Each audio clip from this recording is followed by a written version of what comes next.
What's up, y'all? Welcome to the Pastry Bear Podcast. Today, we have a special guest. He's a really good friend of mine. We know each other for about 10 years. This guy is very impressive. When you look at his resume, it's like immaculate. Andrew Sloley. What's up? What's up, boss? How you doing? I'm good. How are you? Wonderful. So, Nice.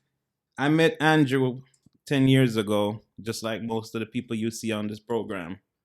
I met him at Couples Ocherios. Yeah. Couple store aisle.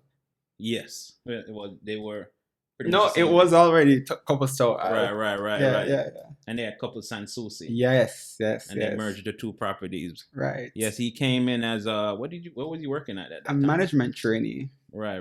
Oh, okay. So Andrew, tell us a little bit about yourself, like, how you got started in the culinary food, schooling and all of that. Okay, so really, I started out cooking from consciously about 7. Right. So I'll give you a short story. At 7 years old, we had a talent competition at church. No, I wouldn't consider myself as a great singer, nor a dancer, nor a poet. Right. So I said to my mother, what would my talent be? Mm-hmm. She's like, well, what you think you're good at? I'm like, I like to cook. I said, can I cook something for my talent? Okay. She's like, yeah, why not? So that was my first real time that I showcased what I could do. Right. So I was so excited because I was going to have my own little cooking show. Mm-hmm. And in the 1990, probably 95, 96, cooking shows weren't that big. The only cooking show that we were having on TV was Creative Cooking by Maisie Miller, right? Everybody So watched that. Everybody watched that. So I was just basically replicating what she was doing on TV, but with my own spin. Right. So here what I cooked for the first time. Mm-hmm. I did mackerel sandwiches. Now, judge me if you want to judge me. I don't care. I was so proud of it because I'm like, okay, I'm this 7-year-old with my own setup and everything. And it turned out good because... Mackerel? Yeah, tin mackerel. From the can? Tin mackerel from the can. Yeah. Wow. And up to this day, I still love tin mackerel. I don't care if you want to judge me, but I love tin mackerel. As a professional chef, I don't think you should be eating no tin mackerel. Why? Why? No, because your palate should be more advanced. Of course it's advanced, so that's why I elevate the tin mackerel as a child. Right. So anyways, fast forward to the end of primary school.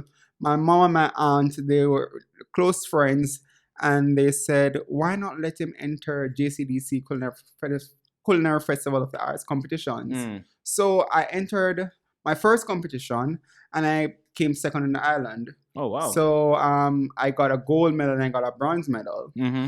Then in high school, it came to the point that I needed to decide what my career path would be. Right. And I kind of toyed with 2 careers. I wanted to become a pharmacist and I wanted to become an executive chef. Right. No, I think there was there was a silent battle in my family because my father wanted to steer me in the direction of probably being a pharmacist or a vet. Right. But I wasn't really interested in that. However, being the child I wanted to please both parents. So eventually, I did a mixture of subjects. I did the sciences. I did, of course, technical subjects. I did languages. Right. But for the life of me, I hated chemistry. Really? And if you wanted to become a vet or if you wanted to become a pharmacist, you needed to really have a great understanding of chemistry. Long and short of it is that I said, okay, if I got a 1 or 2 in chemistry, I would go on to 6th form to do my A-levels and pursue that career. Mm-hmm. I didn't study for my chemistry exam. It was purpose. And I got a 3. So I'm like, yeah, bye people. I'm not doing that. So I went on. I started to pursue my degree in hospitality and tourism management with UE and UTech. So it's a joint degree. So how does that work? Because I realized that on your LinkedIn it says that you did both schools. Right. So the program, of course, is a joint degree, and both universities you have courses at both. Okay. So most of our technical courses were at UTech, and a lot of the academic courses that pertains to managerial courses, accounting courses, were done at UE. Right. So we basically just commuted between both universities. Now at UTech, I would say my knowledge was basically solidified. I wouldn't say it was broadened because a lot of what I learned I wasn't taught in school. Right. I basically did a degree to make sure I was marketable, which is very important, right? And to ensure that at the end of the day, I had something to show. So during UTech, I was exposed, and I think I learned best on my internships. So my first internship I did at Grand Lido Grill, and that was a culture shock for me. Why is that so? Because I'm this boy from country, and I was put into an environment which I needed to learn to stand my own. Very introverted, so I would never speak. If you told me something to do, I would just get it done, right? And I'd never complain. But then I realized that I needed to become a little bit more thick-skinned, because in the hospitality industry, it's a dog-eat-dog world. Oh, yeah, it's pretty rough. If you don't know how to stand your own, but at the same time be humble, you'll either be trampled on or you'll be sent through the door. So during that time period, I worked in every department: front office, bar, housekeeping, kitchen. How long was this program? That was 4 months. So I was rotated around all the departments. So pretty much like every week you're in a different department. I did like housekeeping, front of house, 2 weeks each. But because my main focus was culinary, I did most of the time in the kitchen. Oh, okay. Right. So during that time, I cried. I had nights when I went home and cried. I think everybody that works you have to cry for the first 6 months of working there, because it's just so different. You know what I mean? Yes, it's very different. Everybody is, most of the times the managers are pushing you, and know you're new and you're trying to impress them, and it's really difficult. Exactly.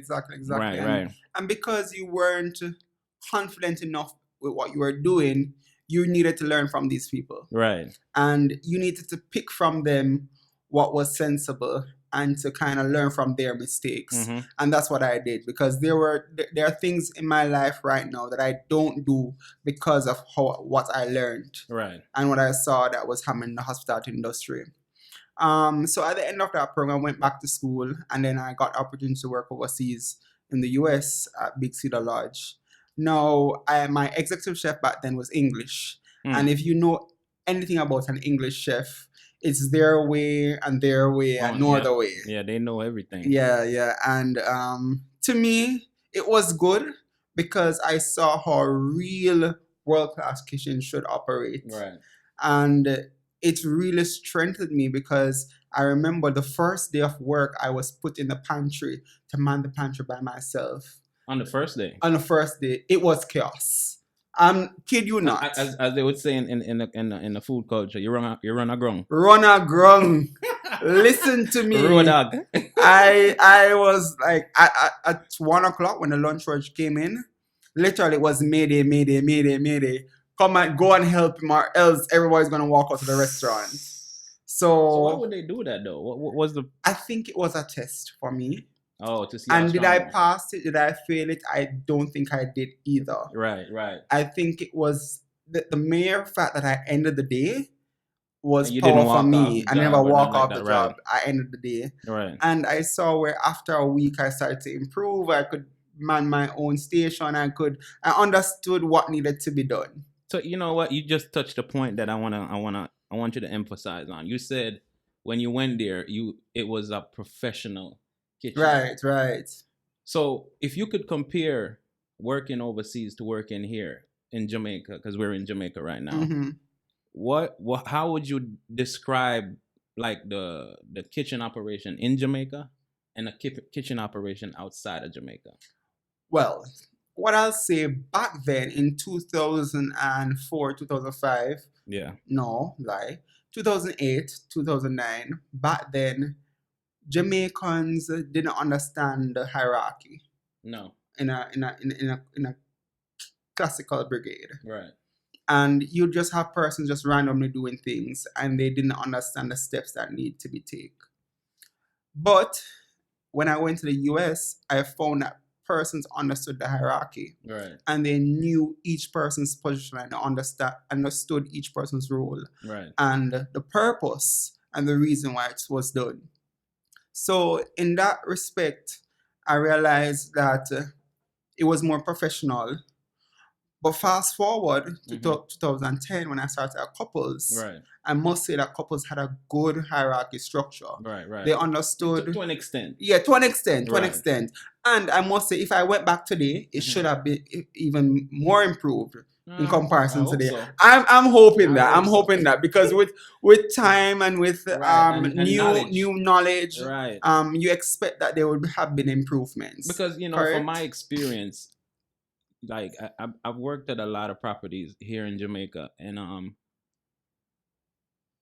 working in the United States is different. Like the kitchen brigade is set up like you go on the hotline. Mm-hmm. You have one person right in one station. Everything. Right. You have one person that works on the grill. Right. You have so it's like, but if you go to a kitchen in Jamaica, you have one person doing everything, and it's all because of survival. Right.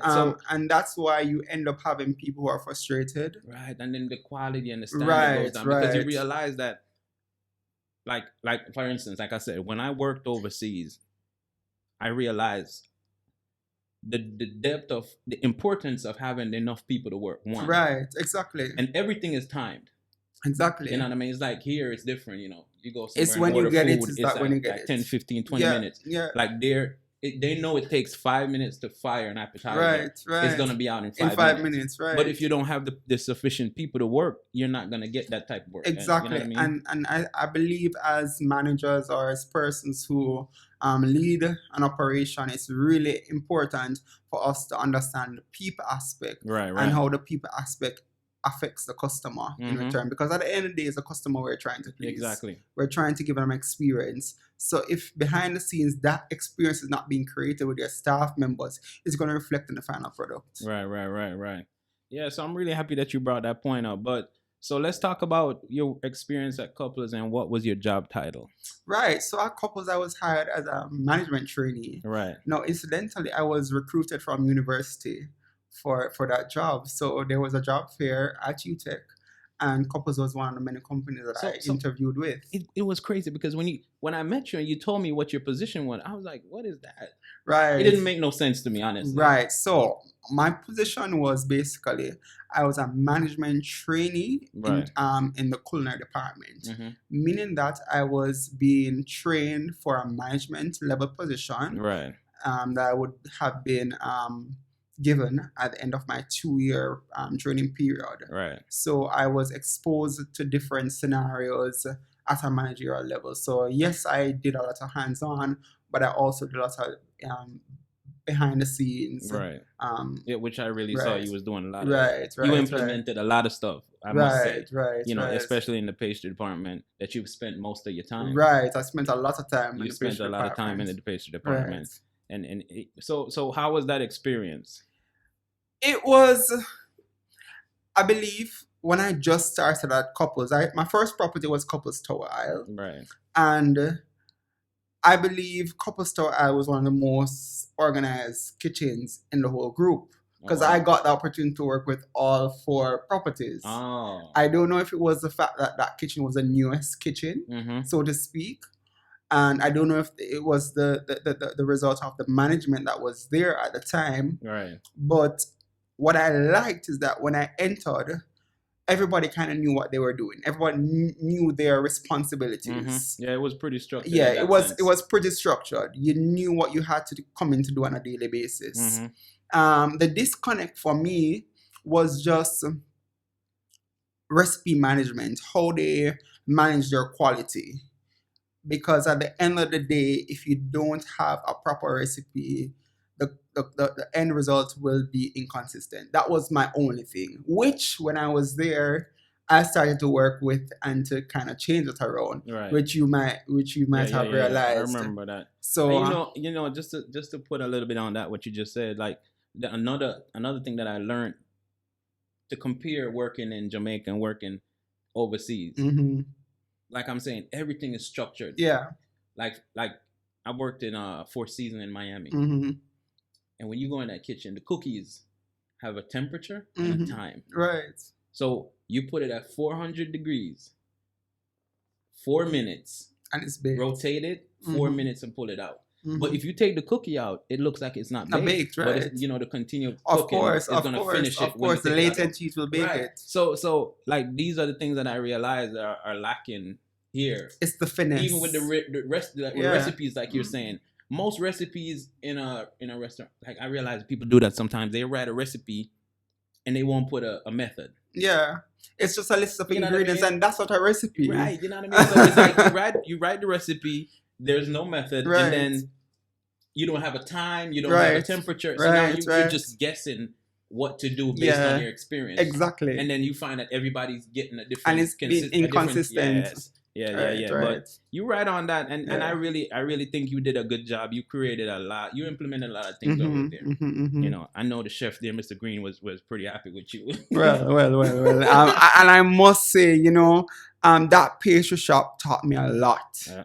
And incidentally, I don't know if you remember, I had a notebook and I still have that notebook today. Oh, for real? It's still, I use it still. A lot of the recipes, I've gotten the chance to type them up because they're good recipes. Yeah, they're really good recipes. And even young chefs that I meet, the first thing I tell them to do, the first thing you need to come to work with is a pen and a notepad.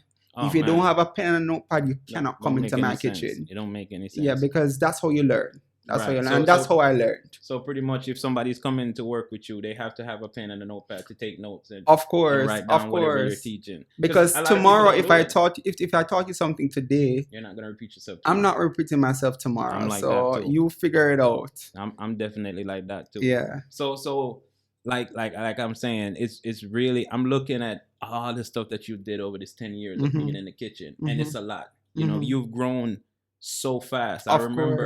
I remember when we was at Couples and then you left, I left, and then you left after. And then the next thing I know, you told me you was working, where you worked after that? I worked in St. Vincent. St. Vincent. So my first executive chef at Couples, he moved to St. Vincent. Oh, yeah. And he asked me if I would come to St. Vincent to work. I'm like, yeah, what's the position? He's like, yeah, pastry chef supervisor. I'm like, what? Yeah. How come I'm not a pastry chef? I can do it, but I don't consider myself as a pastry chef. Right. Now, when I went to St. Vincent, I was operating as a pastry chef. Right. So, was there a pastry chef in there? There wasn't a pastry chef.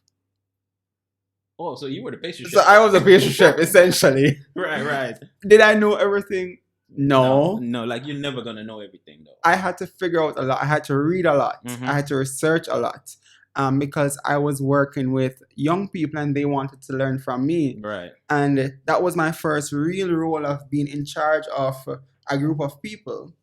And what I realized is, once you win the trust of your fellow cooks over, everything falls in place. And you was pretty good with that, even in the first part of what you were saying about when you went to, what's that hotel in Montego Bay?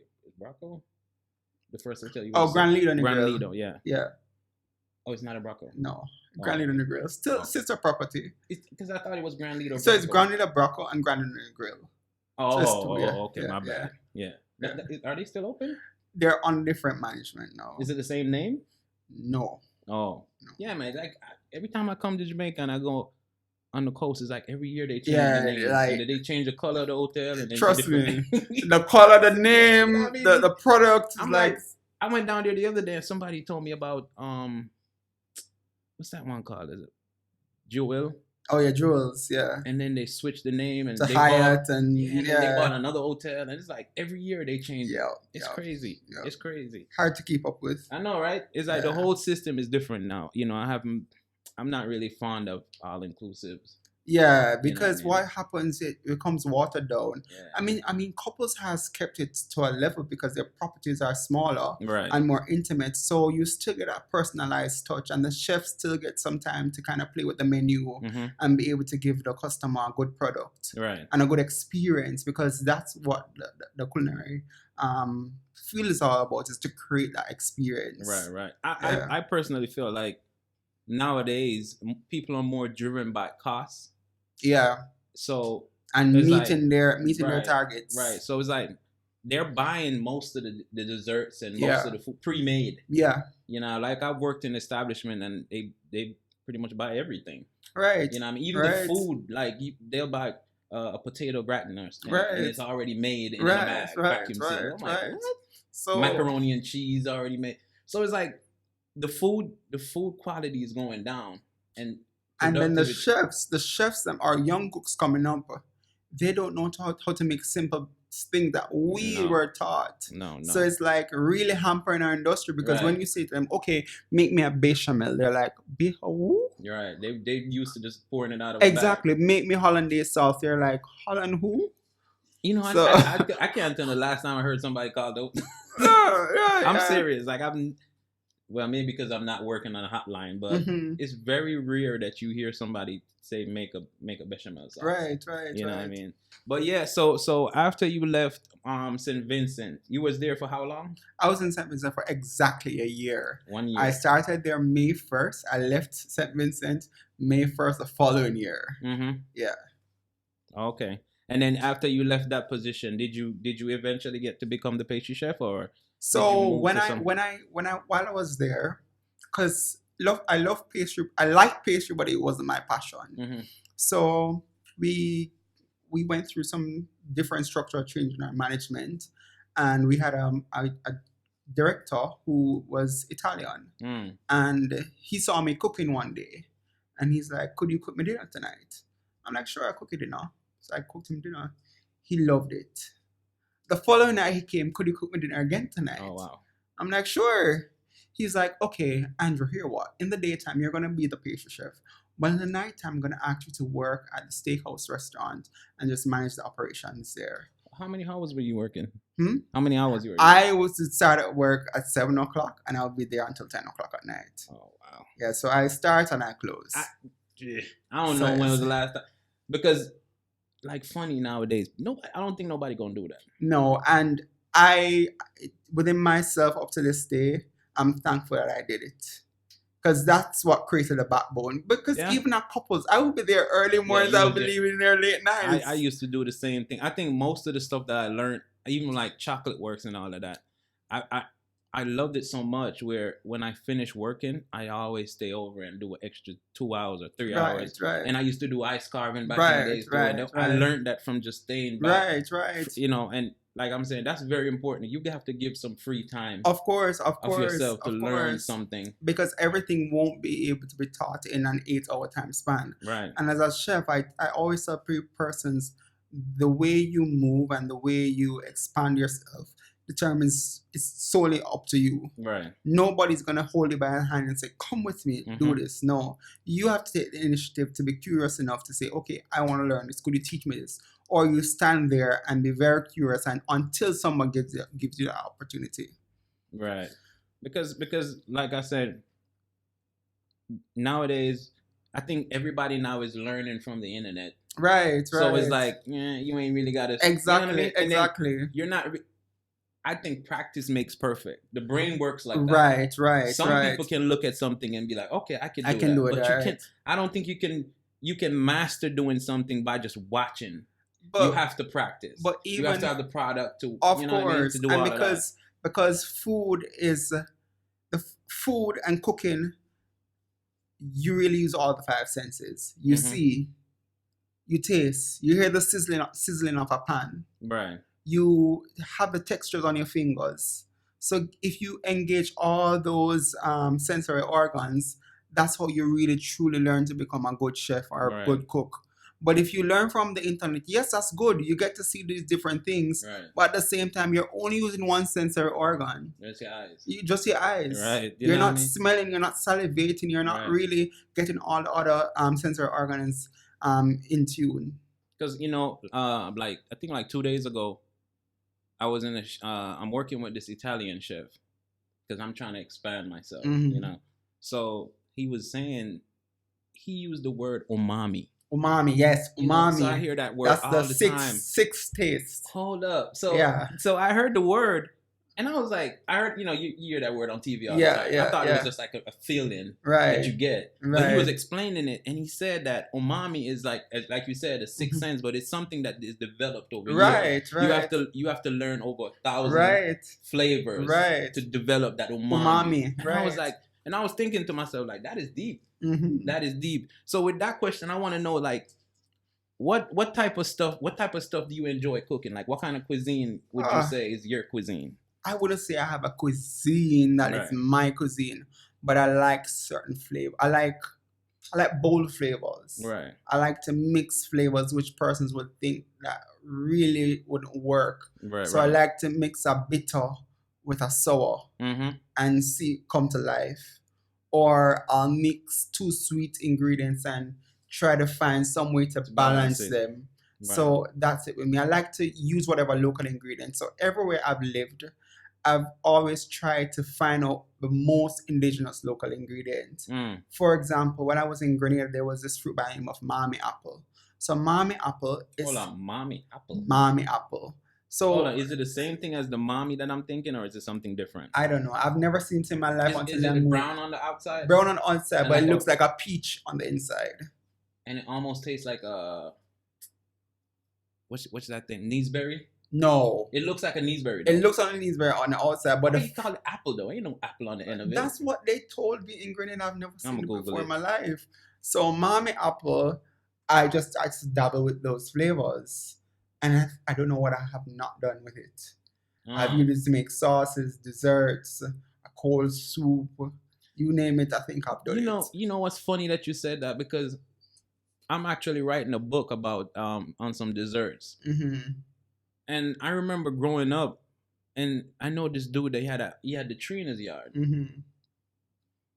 Like I can remember, but they always tell us, just Jamaicans, I never understand it. Yeah, like everything is bad for you. Like, yeah, they always tell us that it's poison. Right, and in Grenada, is it poison? Well, I'm alive.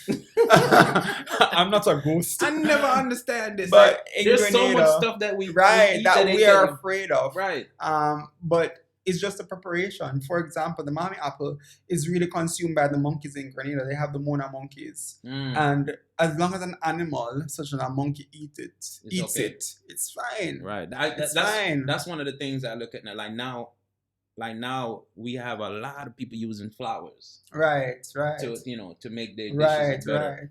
And one of the things that I use is, if you see the bee going after it, that means it's edible. And most fruits have a flower. Exactly. And all those flowers are edible. But people nowadays, they're not using their brain to think. Right. So they just use the ones that they see people using on Instagram. Exactly. And that's where I want to kind of leave my mark, to kind of use those ingredients that people wouldn't touch. I'm big on that too. Yeah, and just elevate them. So the mommy, what I was told is, if you eat it, especially if it's green, you're gonna get poison. I've never seen it. So I want to know. Tell me some of the stuff that you've made with the mommy. So the mommy apple, I've used it. The first thing I used it to make was a cheesecake. So the fruit has a big seed, big brown seed. So it's basically, you have to learn how to peel the fruit off the seed to get the maximum fruit from the seed, from the fruit.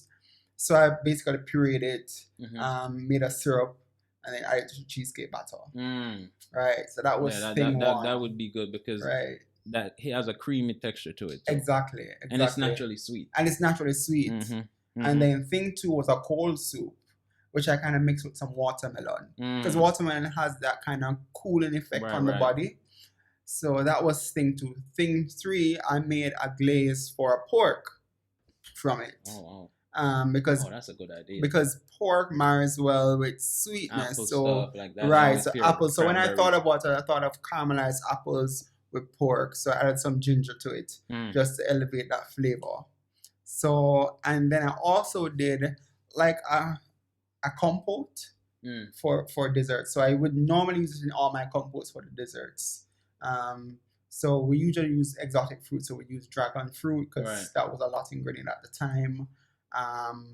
There was this other indigenous fruit, I'm not remembering the name right now. You had brought me some spices. You had brought me some spices. Yes. I never got to use them anyway. Really? I think was it anatano?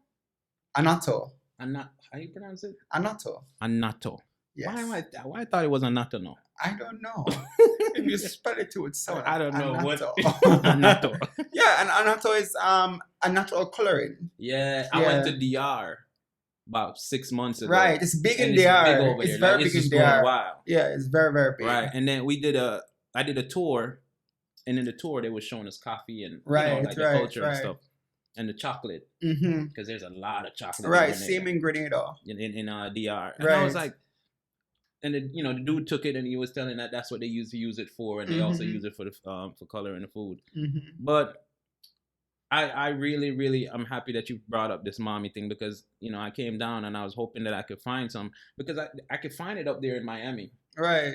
But it's different. Like, when you buy it in the store, it's green today, and then tomorrow you take it home and it's super ripe. It's so ripe, and it just don't taste the same.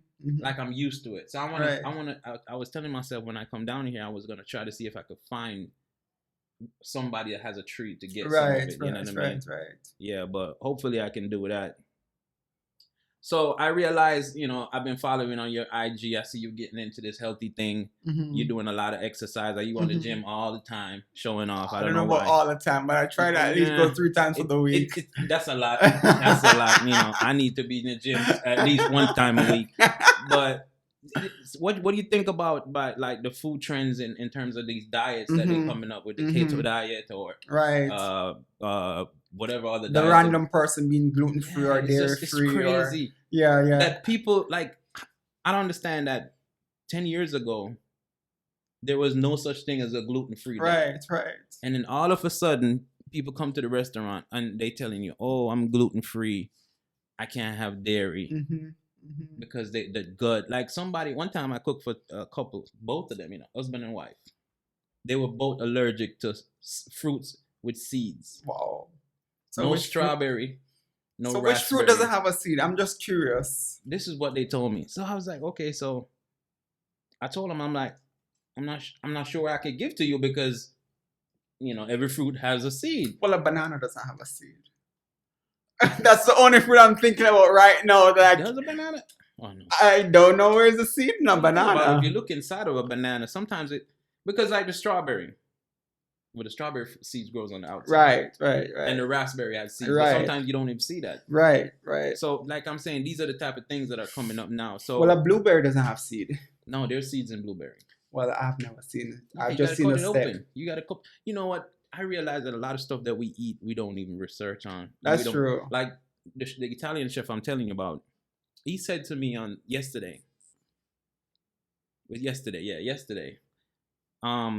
He showed me the proper way to peel a garlic. I did not know that you cut the bottom and the top off, and you split it in half, and you core out a little white piece in the middle.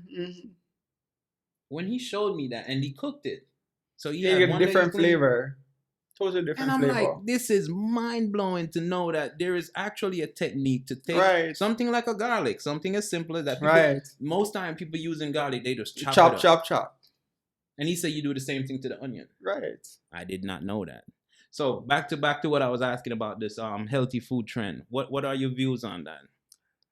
Okay, so with the modernization of the world, we have to accept that we've introduced a lot of toxins into our diet. Right. Which has changed how we eat, how we think, and how our body basically reacts to breaking down food. And also, it's a trend. It's like the next big thing. It's like, okay, I wore a Tommy Hilfiger shoes today, but that's no longer in. So I'm going to put on a pair of Nikes today because that's what's in. So you're saying, I kid you not. You think that a lot of these diets are created just for a moment? Some of them. Some of them are definitely inherent intoleration to certain food ingredients. For example, a person who says they're dairy-free or lactose intolerant, that's but that exists. That exists. I think I'm lactose intolerant. I'm definitely lactose because intolerant. My skin breaks out if I consume too much milk. That's for certain. Right. But then the keto diets, that to me, it's like a style. Yeah. It's like a trend. Mhm. So, and how I view food, how I view eating, I believe persons should eat in moderation from each food group. Right. And once you have that balanced diet, I believe you should be fine. Right. But when you're trying to tell persons, okay, you go on a keto diet, you only have this, and there must be some lack in the body. Mm-hmm. That's how I see it. I'm not a doctor. I'm not a medical doctor. Right. But I work for a health and wellness company. And what we preach and what we encourage persons to do is to follow the recommended daily allowances to ensure that your body gets all the nutrients that it needs. Mm-hmm. So if you find that you're gluten intolerant by virtue of whatever tests that you've done at a doctor, fine, don't consume it. Right. But if you're just gonna do it because, oh, my friend is gluten intolerant, don't think that makes much sense. Because in essence, a lot of persons don't realize that gluten is not only found in bread, right, and flour. or in flour. Mm-hmm. You have soya sauce, which is laced with some of that. So, oh, for real? Yeah. So a lot of persons who are gluten intolerant don't consume soya sauce. And persons who have celiac disease, they should not consume. What is celiac? Celiac disease is basically a gluten intolerant. Similar. And if these persons consume those products, they get swelling of their joints, pains, etc. Oh wow! I didn't even realize it was that big. Yeah, it can be that big. It can be that big. But for me, just like you said, I think a lot of these diets that they're coming up with are just created to make money. You know what I mean? Some of them, right? Some of them is just like something new to do. Right. Like you said, Right. It's like I like now I try to follow as best as I can a diet. Right. But I realize that eating like the Rastafarians, I think, is the best way to go. Yeah. I agree. And being with all of this stuff that, like you said before, what they putting in the food is like they genetically modify everything now. Well, for me, all I encourage persons to do is try to have a more plant-based diet. Right. And because your body basically breaks down plants easier than animal protein. Right. But I just wanted to make a point. But as chefs, we have to adapt with that change. Because guess what? If we have 100 customers and 50 out of the 100 are gluten-free, we cannot have a menu that is laced with gluten. We have to bend our likings to basically steer them in and to have a product that they will enjoy. It's just not to cut you off, but like I realize for vegetarians and vegans, and there's so much derivative of this. Right. Thing. You go to most restaurants and like the only option is normally a salad. Right. And he's like, okay, I don't want no salad. Right. You know what I mean? So like you said, I think chefs really need to start. Right. It takes you out of your comfort zone. Being more creative. Like there's so much stuff that, like mushroom. Right. They have different type of mushrooms. Of course. They have I tried the lobster mushroom the other day. It's really good. Right. And I was like, wow. Yeah, I believe when you go to these Asian countries, you get an appreciation for vegetarian or for vegan dishes because a lot of these Asian indigenous people, they don't consume animal protein or meat. Really? So yeah, a lot of them they basically stick to a plant-based diet. So I learned that from being in these Asian countries. So you would yes, because you worked on Yeah, I worked on a cruise ship. Right. And you did like, oh man, I was envious of you back then. I ain't gonna lie to you. Like I was like, this guy is one day is just in Jamaica doing his thing, and the next thing you know, he's all over the world posting all type of pictures. So you said what country did you go to? When you were working there, let's go down the list of some of the places and the experience you had. Right. So you said you went to China, or was it Bangkok, or? So you want me to finish my experiences after Grenada? Or did we touch on Grenada at any point? Yeah, we did talk about Grenada. Yeah. Okay, good. We talked about Grenada, and we were talking about the health food. Right. The menu. Right. So after I left Grenada, I worked on ships. Right. And now, when I just started ships, I started off in Alaska. So I did Alaskan cruises for probably about the first month. Right. So then after we left Alaska, we did a crossing into Hawaii. So we did Hawaii, and then we did the whole South Pacific. So the South Pacific belt includes Hawaii, French Polynesia Islands, Fiji, Samoa, both English and American Samoa. I don't even know what Samoa is. So have you ever seen those guys who look like sumo wrestlers? Oh, they wear the little the kilts. They're like skirts. Yeah, but they look like a coconut leaf. Okay, yes. Oh yeah, I've seen it. Oh, that cartoon that they got. Yeah. Samoa. Beautiful people. Where's that located? So it's in the South Pacific. So South Pacific, it's Hawaii, Fiji, French Polynesia, and then you have American Samoa, and then English Samoa. Oh, there's two different ones. Yeah, there's two different ones. I got to do my research. Two different ones. Those. Yeah. So then we ended up.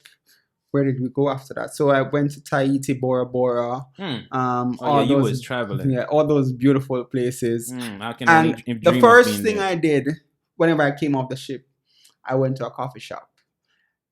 Almost everywhere you go in the world, there is a coffee shop. Well, why are you going? Why a coffee shop? The first thing I do people watching. People watching, I sit and I just watch people and just see how they operate for probably about half an hour. Yeah, I do that sometimes. Yeah, because it's very interesting. We all operate differently. Yep. Then after I people watch, I ask where's the most local market and where's the most local place to buy a snack. So hold up, you have all that time. So hold up, let's backtrack a little bit. Right. So working on the cruise ship. Right. What was your position? So I was employed as chef tournant. So that's a fancy name. I don't want to curse on the podcast. Right. But I'm a little bit of the person that I can be anywhere, anywhere, and every department. every section. So, for example, if you're the pastry chef and you're missing today, okay, you're the pastry chef today, Andrew. So it's a very highly skilled position. Really? Yeah, highly skilled position. So I can work at any section. How big was this boat? Like, what's the capacity? So the first ship I worked on, our capacity was 2,000 passengers. Yeah, that's small. That's small. No, that's not small. That's small. So in addition to my duties, I was also the show chef. So I did a lot of culinary demonstrations, culinary shows, cooking classes. Right. And additionally, I was also in charge of the apprenticeship program. So the apprenticeship program is for young chefs or chefs who want to move to a supervisory position. So I trained them, held classes with them. So yeah, that was a part of my duties. And then I was in charge of the galley at different sections and also special culinary activities. You use that word galley. Right, the galley. So on land is the kitchen. Right. But on sea is the galley. One time it was very weird to me. I was working at this hotel and the guy came to me. He's like, "Yeah, you going in the galley?" I'm like, "What? What galley? What's the galley?" I thought he was talking like the passage. Yeah. So I'm like, he's like, "No." He used to work on a cruise ship. Right. He's like, "No, you going in the galley?" I'm like, "What is that?" And he said, "The kitchen." I'm right. Like, bro, I never heard that word before. Right. So and that's when I heard that word. So now you saying it, I'm like, okay. So it's the galley. It's the galley. But on the ship, no space is wasted.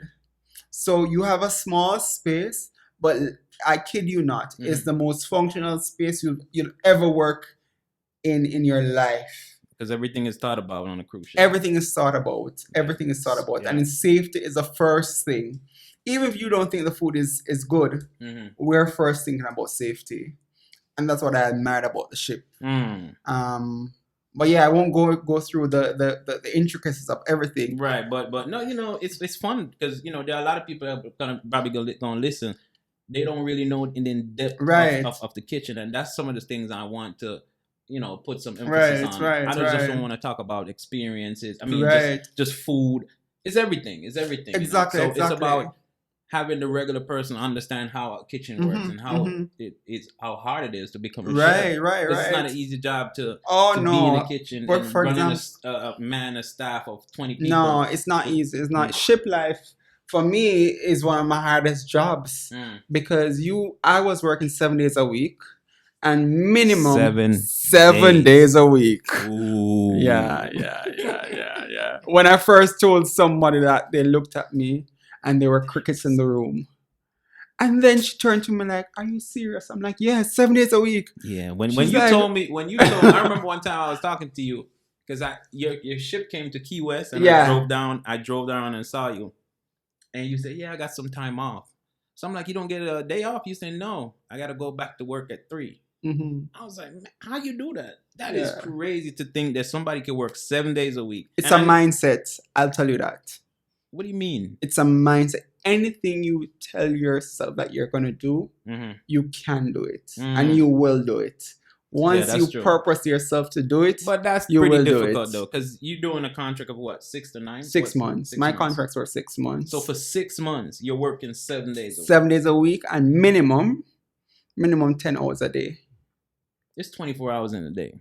Yeah. So I working minimum 10. Yeah. Okay. So you see that, people, it is not easy to work in the kitchen. When these people go on these cruise ships, they don't understand what's going behind the scenes. These people are working super hard. Super hard. We never stop. We have a 24-hour operation. So I used to start off the galley. Sometimes. So I would start sometimes 5:30 in the morning. And when I go in at 5:30 in the morning, it's just get the guys starting for breakfast. It's crunch time, guys. Breakfast. As soon as breakfast ends, clockwork. Get lunch going. Well, lunch is going at the same time, but we need to get set up. And then as soon as lunch is done, you're clean up to make sure dinner is prepped. And then I normally had a break in between that time. Right. And then back to work again. But everything is so organized. And it's important that you stay organized because, hey, if you aren't organized and if you keep missing work, tell yourself, at the next port, you'll get your disembarkation notice. Oh, that's them firing you. And pack your bags and just go. So yeah, I heard that they don't play no games. Oh, no. It's but I understand because the team is as weak as its weakest link. And we all depend on each other. And there's no joke about it. If you don't do your job, it affects my job. So I depend on you to do what you have to do. And you depend on me to do what I have to do. Because if you don't do what you have to do, what will happen? My day and my workload will become so much heavier. Right. So we end up trying to help each other. It's a team spirit. Because even 2 months ago, it so happened that one of the shifts that I used to work on was in Ocho Rios. And the guys called me up, "Hey, we're in Ocho Rios. Where are you?" I'm like, "Guys, how long you be here for?" I'm like, "Okay, I drove down to Ocho Rios." Oh, from Montego Bay. Drove down and saw the guys. It was like I was going back to work with them. Right. Because you've spent so much time till these people become your family. Yeah, they become and if you work in 7 days a week, that's a long time. Of course, you can't help but either love or hate them. So most time you choose a high road, you love them. Yeah, that's right. That's right. So so when you get your breaks, it's like about 2-3 hours. It depends. Most times it's between 2 to 3 hours.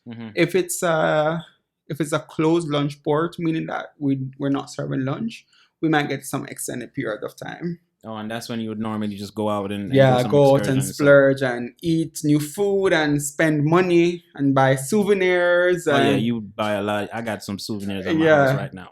Some guitars and I buy the most random things. I was like, why is he bringing this guitar? I didn't understand it, I buy the most random things, but it's a part of the experience.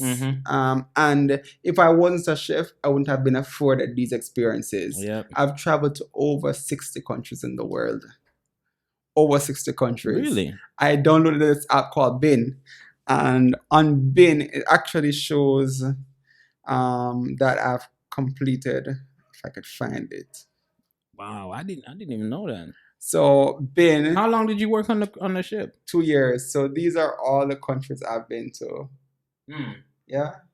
So I've been to I haven't been to 2 continents, which is Europe and Antarctica. You been to Africa? I've been to Africa. I didn't know this. Yeah, so I've been to. I usually use this to tell where I've been to. I've been to Angola, Cape Verde, Mozambique, Namibia, Senegal, Seychelles, South Africa, Gambia, and Zambia. So yeah. Okay, I'm daydreaming all about these places, people. This is like a dream come true, and I got to tell you, Andrew, like ever since I met you, you've been growing, and it's really good to see somebody that you're coming. He helped to mold me too. I mean, okay.